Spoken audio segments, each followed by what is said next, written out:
Hello everyone, welcome to all next exam.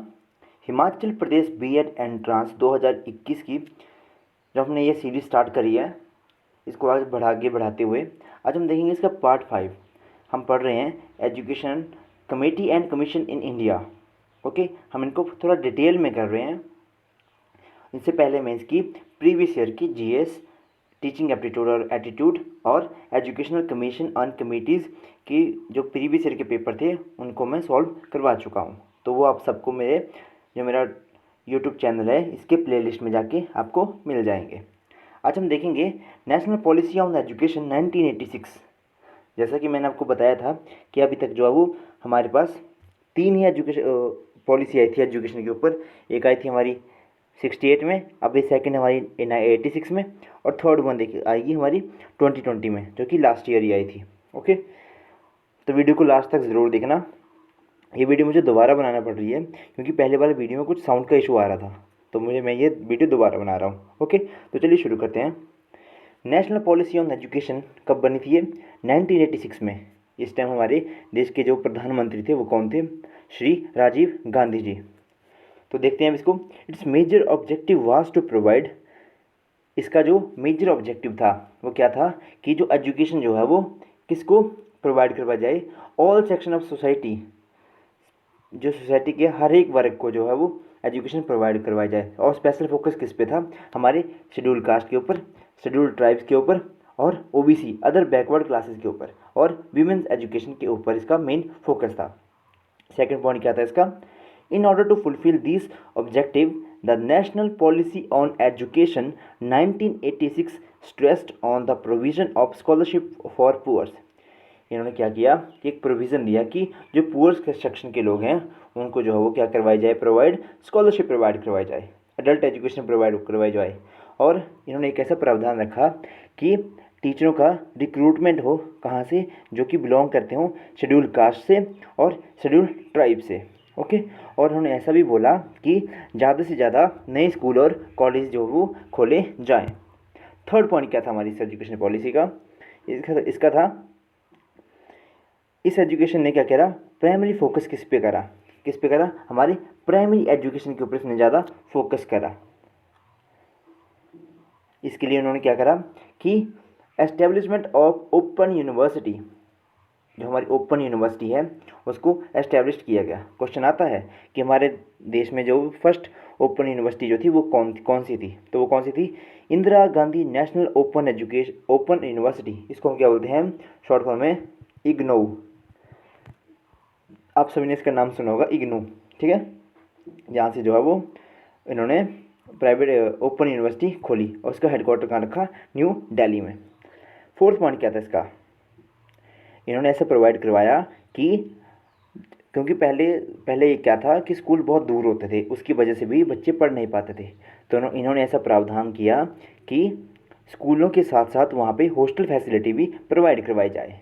ठीक है, किन के लिए? जो मेन हैंडीकैप्ड होते हैं उनके लिए, और जो बाकी जो दूर दराज से क्षेत्र से आने वाले बच्चे हैं उनके लिए। ठीक है, और स्कूल जो है वो डिस्ट्रिक्ट हेडक्वार्टर में जो है वो खोला जाए। ठीक है, फिफ्थ पॉइंट क्या था हमारा? कि जो अब ऐसा था कि हर एक तबका जो था वो पढ़ा लिखा नहीं था, तो उन्होंने क्या किया कि जो वर्कर्स हैं जो अलग अलग कहाँ पे काम करते हैं उनकी एजुकेशन के लिए उन्होंने किससे बात करी?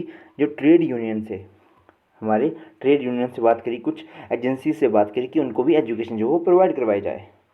ठीक है, आज तो इस जो हमारी ये वाली एजुकेशन पॉलिसी थी इन्होंने किस पे एफर्ट करा? इन्होंने एफर्ट करा हमारी संस्कृत लैंग्वेज के ऊपर और क्लासिकल लैंग्वेजेस के ऊपर। अभी क्लासिकल लैंग्वेजेस कौन सी होती हैं?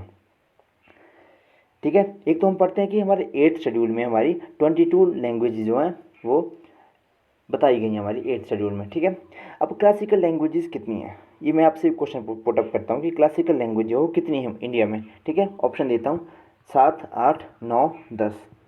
इनमें से आपको बताना है कि कितनी जो हमारी क्लासिकल लैंग्वेजेस हैं। ओके, नेक्स्ट हमारा पॉइंट है to encourage student to consider self employment as a career option. बच्चों को इस तरह से एनकरेज किया जाए कि वो सेल्फ एम्प्लॉयमेंट को जो है वो करियर का ऑप्शन बनाए। ठीक है, इसके लिए जो था डिग्री और डिप्लोमा का कोर्सेज जो वो स्टार्ट किए गए। जैसे हमारे ITI वगैरह होगी ना, वहाँ पे अलग अलग ट्रेड में जो बच्चे जो है वो प्रशिक्षण जो है ग्रहण करते हैं, ठीक है।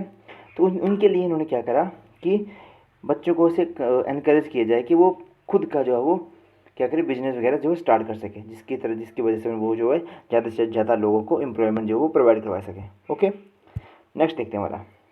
अब मैथमेटिक्स के बारे में इनका क्या कहना था।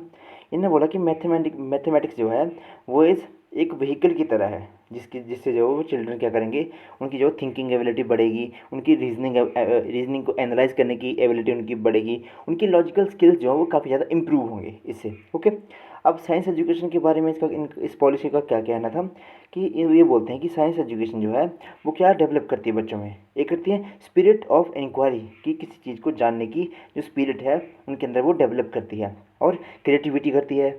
ऑब्जेक्टिव जो है वो भी क्या बोलती है हमारी साइंस जो है वो डेवलप करती है। और उन्होंने क्या बोला कि साइंस की वजह से हमारा क्या आता है कि क्वेश्चन रेज करने का जो करेज है वो भी हमें साइंस की वजह से जो वो आता है। ओके, 10th पॉइंट क्या था हमारा, जो हमारा 10th पॉइंट था वो बोलता था availability of books at low price, कि जो हमारी बुक्स हैं वो हमारी लो प्राइस में जो है वो अवेलेबल हो सके, ठीक है। 11th पॉइंट हमारा क्या बोलता था, बहुत इंपॉर्टेंट है ये, ठीक है, इसको ज़रा ढंग से देखना, इसके जो नोट्स अच्छे से बनाना। 11th पॉइंट क्या बोलता है हमारा कि जो गिफ्टेड चिल्ड्रन है, गिफ्टेड चिल्ड्रन जो है उनको जो भी बराबर जो है वो अपॉर्चुनिटी प्रोवाइड करवाई जाए, ताकि वो भी इक्वल पेस से यानी कि इक्वल गति के साथ जो है वो ज़्यादा से ज़्यादा चीज़ों को वो सीख सकें, ठीक है, और क्वालिटी एजुकेशन जो है वो ग्रहण कर सकें।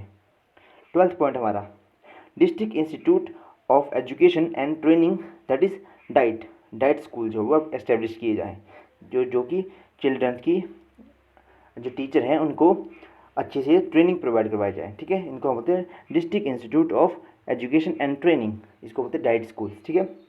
किनके लिए कि एलिमेंट्री स्कूल के जो टीचर हैं उनके लिए उनको प्रशिक्षण जो प्रोवाइड करवाया जाए। 13th पॉइंट हमारा department of education of central and state level. अब इन्होंने क्या बोला कि ऐसे ऐसे बंदों को जो उनको बैठाया जाए कहाँ पे, जो हमारा डिपार्टमेंट होता है एजुकेशन का, जैसे हमारा चाहे सेंटर का चाहे स्टेट का है, मतलब अच्छे एक्सपीरियंस लोगों को वहाँ पे जो बिठाया जाए, ताकि वो ज़्यादा से ज़्यादा अच्छे डिसीजन जो ले पाएँ। ओके, 14 पॉइंट हमारा क्या बोलता है कि proper management of structure in education, कि जो हमारा एजुकेशन का स्ट्रक्चर है उसको प्रॉपर मेंटेन किया जाए। जैसे हमारी IAS की सर्विसेज होती हैं उसी तरह से हमारी ऑल इंडिया एजुकेशन सर्विस वो भी स्टार्ट करी जाए। 15th पॉइंट हमारा क्या बोलता है, we should be continuous and comprehensive evolution that is CCE which incorporates both schools and non scholastic aspect of education, कि जो वो यहाँ पे जो ये बताते हैं कि कंटिन्यूस एंड कॉम्प्रिहेंसिव इवैल्यूएशन हो, यानी कि एग्जामिनेशन का जो है इवैल्यूएशन जो है वो कंटिन्यूस और कॉम्प्रिहेंसिव होता रहे, ठीक है। 16 पॉइंट हमारा क्या बोलता है, teacher should have freedom to innovate and work independently, कि जो टीचर्स हैं वो इंडिपेंडेंटली वर्क जो है वो कर सकें। ओके, 17th पॉइंट हमारा क्या बोलता है, 17th पॉइंट हमारा बोलता है कि जो हमारी नेशनल न्यू एजुकेशन पॉलिसी 1986 है, ये हर 5 साल बाद जो वो रिव्यू हो सके, ठीक है।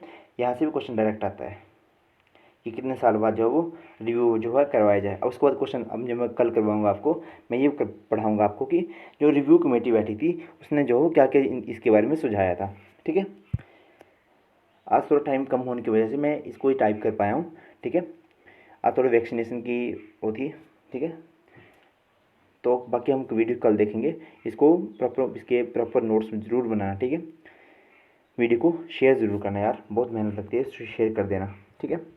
शेयर दोबारा बना रहा हूँ, इसको आपके लिए बना रहा हूँ, ठीक है। मेरे को पर्सनली बेनिफिट तो मेरे को है ही नहीं इसका, ठीक है, पर मैं चाहता हूँ कि ज़्यादा से ज़्यादा लोगों को इसका जो बेनिफिट मिल सके, ठीक है। तो चलो इसी के साथ वीडियो करते हैं and thank you and have a nice day.